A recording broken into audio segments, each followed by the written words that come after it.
Hello everyone, आप सभी का स्वागत है हमारे यूट्यूब चैनल पवन के वीडियो में। आज हम लोग बात करेंगे उत्तराखंड जुडिशरी 2023 के बारे में। इसकी संपूर्ण जानकारी रखेंगे। क्या क्या जानेंगे? नंबर एक, यह जानेंगे कि कितने पेपर होते हैं। नंबर दूसरी बात जानेंगे कि कितने कितने नंबर का होगा। नंबर तीसरी बात जानेंगे किस डेट को एग्ज़ाम होगा। नंबर चौथी बात जानेंगे निगेटिव मार्किंग है कि नहीं है। पांचवी बात जानेंगे कि टाइम कितने टाइम का होगा, पेपर की ड्यूरेशन क्या होगी, टाइम क्या होगा।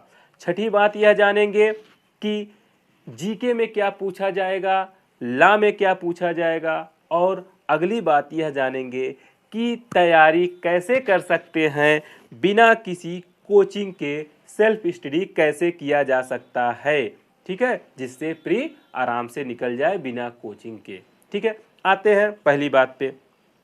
क्या है, पेपर कितने होंगे? तो एक पेपर होगा, सिर्फ और सिर्फ एक पेपर होगा। इसमें दो पोर्शन होंगे, एक जीके पोर्शन होगा, दूसरा लॉ पोर्शन होगा। प्रश्न उठता है जीके कितने नंबर का आएगा या कितने क्वेश्चन होंगे? तो 50 क्वेश्चन होगा। ठीक है, लॉ कितने क्वेश्चन होंगे? लॉ में 100 क्वेश्चन होंगे। ठीक है, लॉ में 100 क्वेश्चन होंगे। और जो है लॉ में 100 क्वेश्चन हो गए और जीके में 50 क्वेश्चन हो गए। एग्ज़ाम जो है किस डेट को है? 30 अप्रैल को है। निगेटिव मार्किंग है कि नहीं है? है, 1/4 निगेटिव मार्किंग है। टाइम कितना होगा? 3 घंटे समय होंगे। समय क्या है? पर्याप्त समय है। ठीक है, तो 150 क्वेश्चन है और टाइम जो है 3 घंटे हैं। ठीक है, आते हैं जीके पेपर पर। जीके पेपर पर आते हैं, क्या क्या रहेगा? इंडियन कॉन्स्टिट्यूशन होगा। तो देखा जाए इंडियन कॉन्स्टिट्यूशन क्या है? इंडियन कॉन्स्टिट्यूशन एक हिसाब से लॉ का ही पोर्शन है, लेकिन अगर इसको जीके में रखा है, जनरल नॉलेज में रखा है, तो इसका पूछने का नजरिया थोड़ा जीके पॉइंट से ही रहेगा।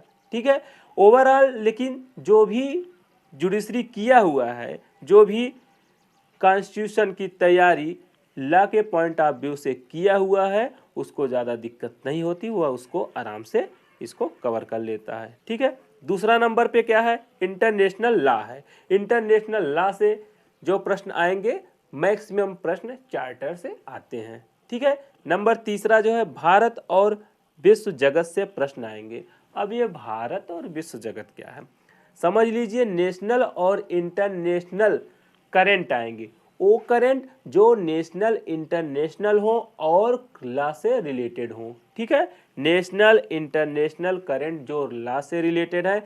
इसके अलावा वो सब करंट आते हैं जो इंटरनेशनल से संबंधित होते हैं, इंटरनेशनल लॉ से संबंधित होते हैं। जैसे यूएनए से संबंधित हो गया, या फिर हो गया फंडामेंटल राइट से संबंधित हो गया। इन सब की जो बैठकें होती हैं, ब्रिक्स सम्मेलन हुआ, इस सब से भी थोड़ा बहुत क्वेश्चन आते हैं। इसके अलावा नवीनतम विधि से संबंधित प्रश्न आएंगे। कहाँ से आएंगे? नवीनतम विधि से, यानी करंट की जो विधियां हैं। इवन की जो है नवीनतम केस भी आएगा। ठीक है, ये तो रहा सिलेबस में जो बातें दी हैं उसके हिसाब से। अगर पेपर देखें, पिछले कई वर्षों में जितने पेपर हुए उनको देखें, तो उसमें कुछ न कुछ क्वेश्चन ऐसे आए हैं जो उत्तराखंड के विशेषांक से संबंधित हैं। यह कह लीजिए उत्तराखंड को विशेष नजरिए में रख के बनाया गया है। बहुत ज़्यादा प्रश्न नहीं है, कुछ ही प्रश्न है। इसके लिए आप क्या करेंगे, जो है कुछ उत्तराखंड का स्पेशल देख लेंगे। बहुत ज़्यादा डीप में नहीं जाना है, थोड़ा बहुत देख लेंगे जिससे काम हो जाए। ठीक है, तो ये रहा जीके का। अब आते हैं लॉ पे। लॉ में क्या क्या है? टीपीए है, हिंदू लॉ है, मुस्लिम लॉ है। यानी टीपीए है, फैमिली लॉ है, एविडेंस है, सीपीसी है, सीआरपीसी है, आईपीसी है। ठीक है, अब प्रश्न उठता है कि पढ़ें कैसे, इसको पढ़ें कैसे। ठीक है, कैसे पढ़ें?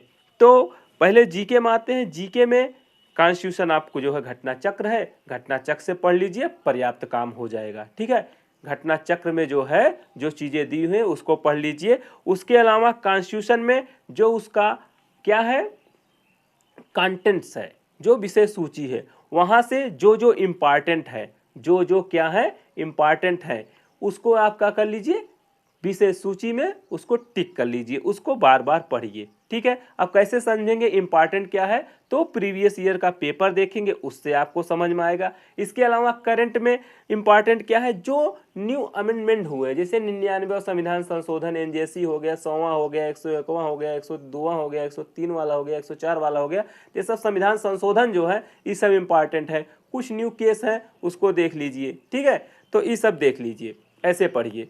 ठीक है, और क्या कर सकते हैं, ला में जो बात अपनाएंगे वही बात इसमें अपना सकते हैं कॉन्स्टिट्यूशन में। अभी हम आगे बताते हैं ला में कौन सी बात अपनाएंगे, जो ला में बात अपनाएंगे वो कॉन्स्टिट्यूशन में भी आप अप्लाई कर सकते हैं। इसके अलावा इंटरनेशनल लॉ क्या है, इंटरनेशनल लॉ से चार्टर से आएगा, तो इसको पढ़ लीजिए।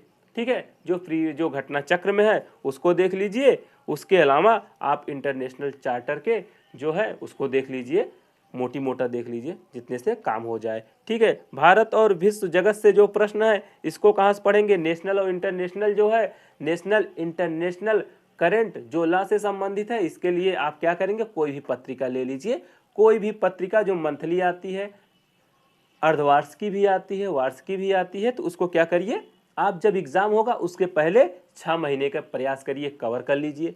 जब एग्जाम होगा उसके पहले 6 महीने का, अगर 6 महीने कवर हो जाता है तो आप साल भर का कवर कर लीजिए, लेकिन ज़्यादा से ज़्यादा संभावना 6 महीने का प्रश्न पे आने का रहता है। ठीक है, तो नेशनल इंटरनेशनल आप वहाँ से देख लीजिए। ठीक है, जब आप नेशनल इंटरनेशनल के लेंगे तो उसमें आपको सब कुछ नहीं पढ़ना है, आप पहले क्या करिए, पेपर देखिए। जब पेपर आप देखेंगे तो आपको समझ में आएगा किस पॉइंट ऑफ व्यू से पूछता है, उस नज़रिए से तो वहाँ पर टिक लगाइए, सब मत पढ़िए। ठीक है, उसी से पढ़िए जो लॉ से रिलेटेड है उसी पढ़िए। अगर आपके पास पेपर नहीं है तो घटना चक्र जो है, घटना चक्र को उठा के देखिए, जो उत्तराखंड में पूछा गया है वहाँ से भी आपको बातें समझ में आ जाएंगी। ठीक है, तो ये रहा जीके की बात रही। ठीक है, ये रही जीके की बात। अब आते हैं हम जो है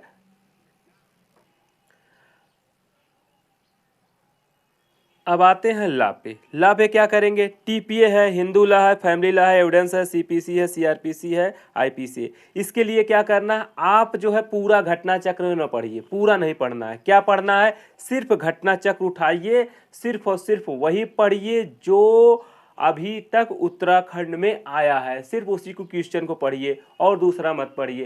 राजस्थान, छत्तीसगढ़, एमपी ये सब पूर्ण रूप से छोड़ दीजिए। ठीक है, उसके अलावा क्या करिए, जो भी प्रश्न घटना चक्र में 2 या 2 से अधिक बार आया है उसको पढ़ लीजिए, चाहे भले वो छत्तीसगढ़ में ही 2 बार आया है, एमपी में ही 2 बार आया है, या एक बार एमपी एक बार उत्तराखंड ऐसे करके आया है, तो क्या कर लीजिए, उसको पढ़ लीजिए। तो यानी करना क्या है कि घटना चक्र में उत्तराखंड का जो अभी तक आया है इसको पढ़ना है। इसके अलावा पढ़ना है क्या, जो 2 या 2 से अधिक बार आए हैं। इसके अलावा तीसरा बात यह करना है, टीपीए हुआ, हिंदू लॉ, मुस्लिम law, evidence, CPC, CrPC, IPC, सबका जो विशेष सूची है इसको आप फोटो स्टेट करा लीजिए, या फोटो स्टेट ना कराइए, उसी का जो बेयर एक्ट है उसका विशेष सूची आप क्या करिए, उसमें टिक लगा दीजिए। जो जो इम्पॉर्टेंट है उसको टिक लगाइए, पूरा नहीं लगाना है, जो जो इम्पॉर्टेंट है। कैसे समझेंगे इम्पॉर्टेंट है, क्वेश्चन आप अब जब पढ़ेंगे तो उसको देखने से आपको समझ में आने लगेगा। बहुत ज़्यादा नत लगाइए टिक, बहुत ज़्यादा नहीं टिक लगाइए, उसको बार बार रिवीजन करिए वही सेक्शन को, क्योंकि ज़्यादातर ज़्यादा से ज़्यादा क्वेश्चन जो है कैसे आते हैं,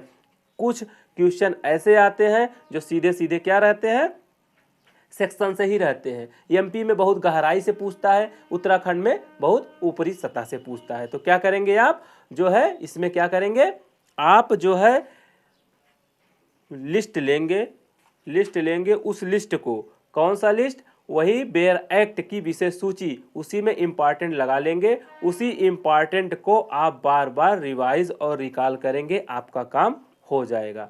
थैंक यू।